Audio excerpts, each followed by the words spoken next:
بہرحال ابرا کو پتہ چلا کہ سال کے ایک خاص وقت میں کہ جسے حج کا سیزن کہتے ہیں، یمن سمیت کئی علاقوں سے لوگ مکہ کی طرف جانا شروع ہو جاتے ہیں۔ تو اس کے دل میں ایک تجسس پیدا ہوا اور اس نے اپنے چیف ایڈوائزر سے پوچھا کہ یہ لوگ کہاں جا رہے ہیں۔ ایڈوائزر نے جواب دیا کہ مکہ میں کعبہ نام کی ایک جگہ یہ لوگ وہاں جاتے ہیں۔ ابرا نے پوچھا کہ کعبہ کس چیز کا بنا ہوا ہے؟ تو ایڈوائزر نے بتایا کہ درمیانے سائز کے پتھروں کا۔ ابرا نے پوچھا کہ کیا اس پر کوئی بہت مہنگا کپڑا ڈلا ہوا ہے؟ ایڈوائزر نے بتایا کہ نہیں، کعبہ کو کوئی بہت قیمتی لباس تو نہیں پہنایا جاتا، ہاں البتہ جیسی یہ ہماری دھاری دار چادر ہوتی ہے ویسا سا کعبہ کے اوپر ایک غلاف چڑھا ہوا ہے۔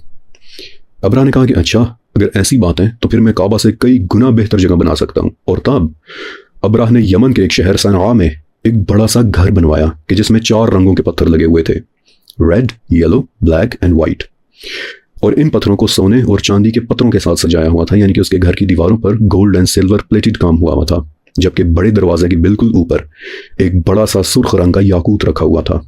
اور اس گھر میں اس قدر خوشبو یا بخور جلائے جاتے تھے کہ اس کی دیواریں آہستہ آہستہ کالی ہونا شروع ہو گئی تھیں۔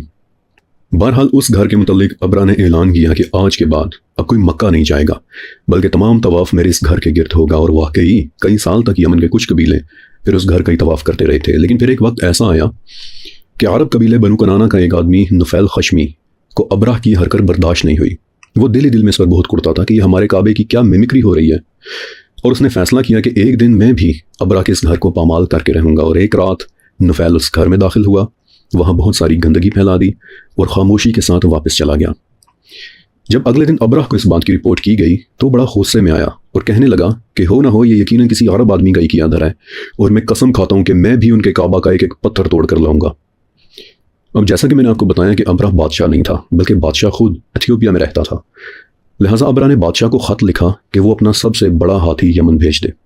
ہاتھیوں میں 2 بڑی قسمیں ہوتی ہیں، ایک تو انڈین ایلیفینٹس اور دوسرے افریقن ایلیفینٹس۔ اور افریقن ایلیفینٹس وزن میں 10-10 ہزار کلو اور ہائٹ میں 14-14 فٹ سے بھی زیادہ اونچے ہو سکتے ہیں، بلکہ بعض اوقات تو افریقن ایلیفینٹ ایسا ہوتا ہے کہ اسے دیکھ کر دل ہی دہل جاتا ہے۔ بہرحال بادشاہ نے جو ہاتھی ابرا کے لیے یمن بھیجا اس کا نام محمود تھا، اور کہتے ہیں کہ اس وقت وہ جنگل کا سب سے بڑا ہاتھی تھا۔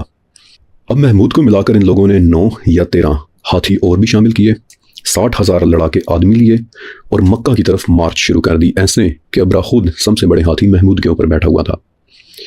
جب یہ لوگ مکہ کے قریب پہنچے تو انہوں نے دیکھا کہ مکہ والوں کے اونٹ اور جانور بھی وہاں چل پھر رہے ہیں۔ تو ابرا نے حکم دیا کہ ان لوگوں کے جانوروں کو بھی پکڑ لو۔